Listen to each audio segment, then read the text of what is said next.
Ladies and gentlemen, welcome back to the show. On the Rothman Orthopaedics guest line from Liberty Ballers, our Sixers man extraordinaire, Mr. Paul Hudrick. Paulie, what's happening, brother? Just living the dream over here, Mark. Enjoying the Sixers being up 2-0. It's wonderful. It makes life a lot easier. I got to ask you this right out of the gate. Here's your Twitter profile so the good people can follow you. There's your lovely Carrie. There's Miles as well. Now let me ask you this. A.K.A. Mr. Paul, per Tyrese Maxey. Tyrese Maxey's big on the Mr. or Mrs. first name, which I was raised to do as well. Not everybody was, but when did you become Mr. Paul? Media day. That was so what had happened was throughout Tyrese Maxey's entire rookie year, he had only met us through Zoom calls because that was the world we were living in. So on media day, that was literally the first time he'd ever seen me. So I asked him a question, which I thought was a pretty good question. And he stopped me afterwards and he said, "I'm sorry, Mr. Paul. This is amazing. I've never seen you before. So seeing you in person is amazing." And he said, "But I'm sorry, I completely missed your question because I was so amazed by seeing you. Can you please repeat it?" Now, has he been amazed, as our audience has been here on the Farzy Show, of your different looks? He knows who I am. All right. He recognizes Copy that. Let's talk about that young fellow, Mr. Tyrese, for a second there. I have enjoyed so much his improvement, his maturation process, his confidence growing throughout the season. I felt like there was this little lull when Embiid came back from his COVID stint, and there was like, hey, how do we make this work? And now James Harden has been thrown into the mix, and it seems like a guy like Tyrese Maxey has only grown, especially in these first two playoff games. How is it this guy has not been a finalist or isn't a finalist this year for most improved player? I think that's a fair question. You know, in a weird way, I wonder if it's a compliment to him because people saw what he did in his rookie year and thought like, okay, this guy's kind of primed for an improvement. But to your point, Mark, I mean, this level of improvement is crazy. The reason why he falls to the Sixers at 21 in the draft is because he shoots less than 30% from three at Kentucky. He comes to the NBA, he shoots 30% in his rookie season. Now this year, he's over 40%. And I think it's just a testament to how much this guy works and how much he puts into his craft. And as Doc Rivers has said quite often, he works more than anyone else. They literally track how often guys are in the gym, and Tyrese Maxey is lapping everybody. He's always in the gym. He's always perfecting his craft. He's always wanting to get better, and he really wants to be great. And I think through two games, you're kind of seeing like, I think one of his expressions that Tyrese likes to use, because he does use quite a lot of them, is when you're practicing when no one's around, that prepares you for when thousands are around, or something to that effect. And I think that's what you're seeing so far, is that all the work he's put in, right now as a 21-year-old second-year player, he does not look remotely out of place on a team that is trying to win a title. And you talked about the fact, it's so funny, Mark, because it feels like that was forever ago, right? When we were talking about like, oh, I don't know, him and Joel Embiid not quite meshing. It's not quite, they when they're on the court separately, that's when they do their best. And then even when James Harden got here, it was, how is that going to affect Maxey? And if anything, and Doc Rivers has pointed this out many times, it's helped Maxey because he's a score-first guy. He's always been a score-first guy. So with James Harden taking on the responsibilities of being the point guard, running the offense, getting guys organized and in place, it's allowed Maxey to play much more freely. And I think through two games, big time, he's clearly playing freely. And the attention that Joel Embiid and James Harden are drawing, it's just leaving so many great looks for Tyrese Maxey right now. I've just enjoyed the maturation process. And I hear what you're saying as far as the kind of a weird compliment to Tyrese Maxey, because it's almost like the NBA is saying, the voters are saying, no, he's always been this good. He's just logging more minutes. I guess that's what I'll try to take away from it. Something like that. But yeah, let's talk about this whole Joel Embiid versus Nick Nurse thing now, and the I will say animated, not hostile by any means, but animated conversation they were having on the sidelines in the fourth quarter of game 2. I have never seen a coach complain about the officiating this much, and it is pretty impressive, actually, because I feel like he thinks this is the only way he could get his team to anything close to a level that will win this series, is if he just begs for calls. What are you taking from the Nick Nurse pleading for lack of foul calls and not sending Joel Embiid to the line? I want to start this by saying I think Nick Nurse is a hell of a coach. No, yes, seriously, I love it already. Yes, I agree. I think there is an argument to be made that he might be the best coach in the NBA, and like that's not hyperbole. Like I really do feel that way. He is an outstanding coach. What he's been able to do over the years with his defensive schemes, how he's been able to at times stymie Joel Embiid, like it's really impressive. He's won a championship. His first year as a full-time head coach, he won a championship. So the guy can coach. But yeah, Mark, I agree with you. I've never quite seen a coach lobby to this degree. He was incredulous for 48 straight minutes last night. Like you watch him, and I'm sure this was very strategic by the people at the Wells Fargo Center. He was up on that screen up top very often last night for the fans to see. And I think his complaints to the media are well-intentioned. I think he's trying to, clearly get the officials on the side. And even as Joel Embiid admitted last night, it's him trying to rally his guys and get them to believe that they can stop Joel Embiid. But I think the reality is that I think it's kind of hurting them, because when you have your coach out there every night blaming the officials and going scorched earth on them every single night, how does that not creep into the players' heads a little bit? So that when Joel Embiid is getting to the line, 11 times in the first quarter, how does that not then creep into your players' minds? Like, here we go again. Like, this guy's just going to get every call. And I think there have been certain phases of the game where you can see the Raptors almost like deflated, because this is a good basketball team. This is a prideful basketball team. You have multiple guys that were on that championship squad, a couple years back, and you just kind of see the life coming out of them every time they don't get a call or every time something doesn't go their way. So again, as well-intentioned as I feel like this might be from Nick Nurse, I sort of think the strategy is backfiring on him. It seems like it, especially in the first, 3 minutes of game 2, Joel Embiid is getting fouled. They're trying to get under his skin, and he walks away with 10 points in the first 5 minutes, 19 points in the quarter. So, that kind of backfired just a little bit. While we're talking about coaches, Doc Rivers has a lot to do. As a matter of fact, on this show, our chat has taken to calling him Duck Rivers because he ducks responsibility. I like it. I'm a fan of it. I think it's very well. My chat is hilarious. I mean, come on. But when it comes to this Doc Rivers fellow, and I've restored Doc for the time being because he's coaching very well. He's still got a lot to do. At least make a conference finals to come back next year. Am I witnessing a little bit of a revitalized Doc Rivers? And I'll give you some examples here. One, Danny Green in the starting rotation or in the starting five immediately. No Thybulle here, then Green in Canada. And then the way they weren't calling fouls at practice leading up to game 1 to kind of get the team competitive again, get an edge back in them, I think are two great things that he has done with this team. What have you taken away from Doc Rivers, and how much has he improved his status here again as the Sixers head coach? I've been as critical of Doc Rivers as anyone. I question a fair amount of what he's done, dating back to last season in the playoffs. I don't think he had a particularly good postseason last year. Clearly in that Hawks series, he did not. But I think the biggest adjustments I've seen, one is playing Paul Reed as his backup 5. It seemed like a no-brainer to all of us.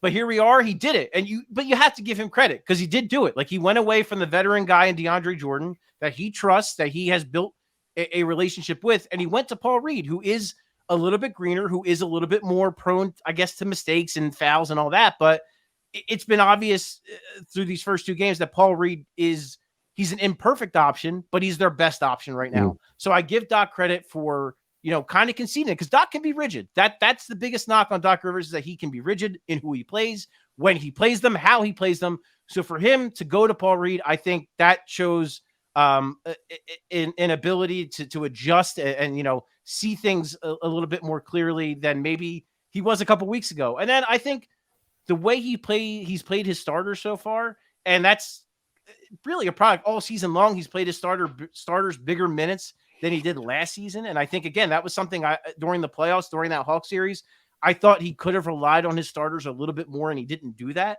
Against Toronto, I think you've seen much, much more of that. You haven't seen very many minutes, if at all, of no Joel Embiid and no James Harden, except for maybe when the game is out of hand. And then it's funny because Doc told us that he cut the playbook back. He wanted them to be really good at a few things as opposed to have a bunch of things that maybe they're not as good at.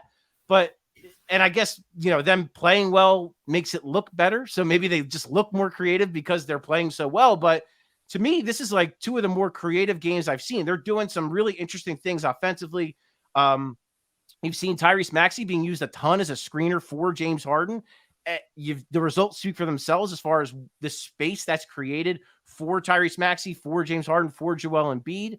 There was one play in game one where like Maxey's bringing the ball up, James Harden's at the nail, and Joel Embiid's in the corner. And it's like all of this stuff.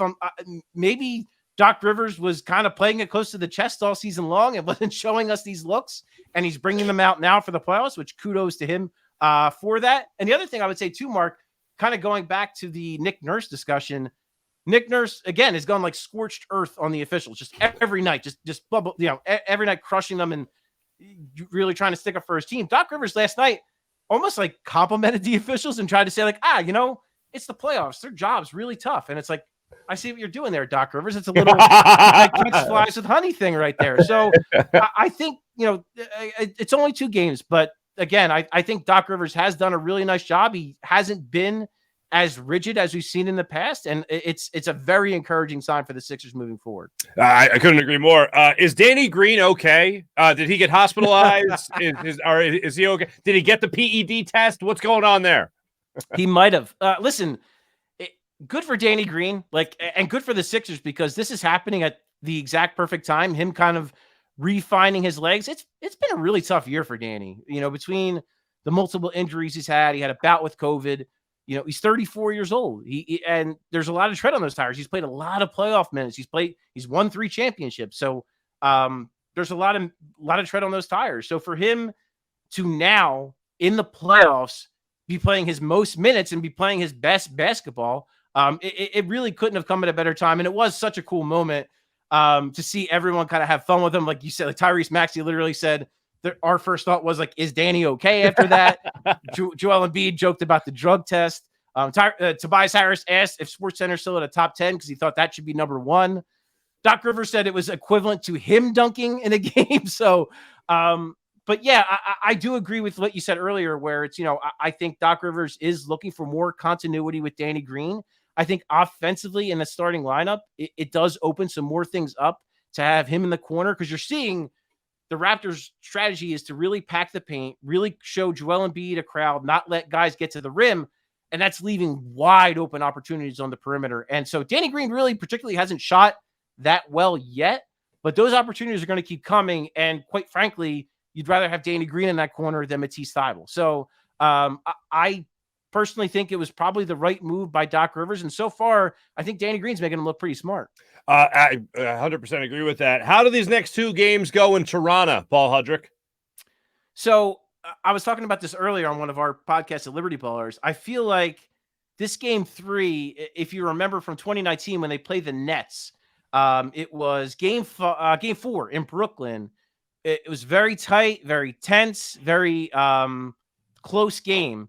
And Jimmy Butler had gotten thrown out because he got into a fight with Jared Dudley. It was a whole thing. But Joel Embiid was tremendous. He was great in that game, all throughout. Mike Scott hits the big corner 3, cashed out. That was a big thing after that game.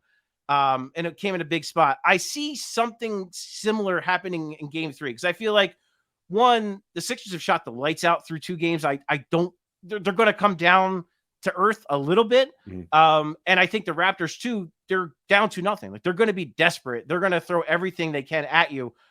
Will Scotty Barnes play? I think that's a big question. Will Gary Trent Jr. be healthy enough to be himself? So those are 2 pretty big factors. But I think game 3, I see it being very tight, but I think the Sixers win it and go up 3-0.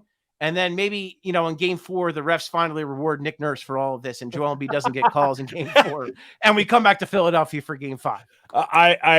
It's been blatantly obvious what Nick Nurse has been doing, but the thing that really got me was the Gary Trent Jr. charge that he wanted called. It ended up being a block. It was called a block. It was reviewed. It was still a block. And I thought it was clear. Tobias Harris stepped to his left. Gary Trent Jr. then stepped to his right to get into his path. I thought it was a clear block. They review it, still a block. And Nick Nurse after the game is talking about how much of a charge that was. And I was like, dude, there's enough things in this game. That's right. I said, dude, Paul Hudrick. I said, dude, There's enough things in this game that are ticky-tack. That was not ticky-tack. That was a good call. When you lose 2 games in the playoffs by an average of 17.5 points, that's not because of officiating. That's true. That's because you are getting outclassed on the floor. And listen, the series could change. Who knows? Crazier things have happened. But through 2 games, it's so obvious that the Sixers have been the better team. It's nothing to do with free throws. It's nothing to do with officiating.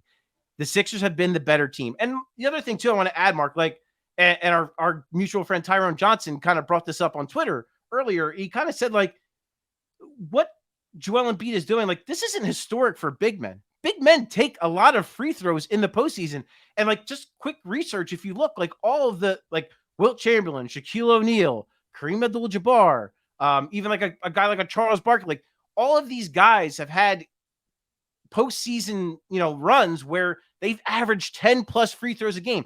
Joel Embiid is averaging 11.8. It's not like it's preposterous. Like, it's pretty in line with what a dominant post player does in the postseason. That's not even including guys like Michael Jordan, Kobe Bryant, Paul Pierce, guys who drew a ton of free throws from the perimeter. So, I think it's 100% from Nick Nurse. It's him. It's kind of like what you said off the top. It's him knowing he has no way to slow down Joel Embiid. Now you have Tyrese Maxey in the mix playing extremely well. You have Tobias Harris playing extremely well, and he just has no answers. So this is what he's going to. I gotcha. The last question is probably the most important one here. Nick Nurse looks like the cute kid from Jerry Maguire all grown up, right? I need someone to go with me on this here. Like, I really feel like that, like that's the thing. And I know nobody's with me on this one. Paul Hudrick, are you at least with me on that, pal? No.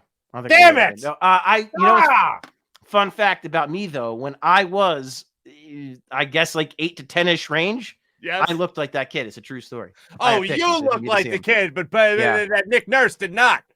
No, I'll agree to disagree with you on that one. Yeah. His name's Paul Hudrick, ladies and gentlemen. Check him out, Liberty Ballers, all things Liberty Ballers, LibertyBallers.com. Mr. Paul, according to Tyrese Maxey, the one and only. Oh, you know what? I have to get this in. I have to just say this real quick.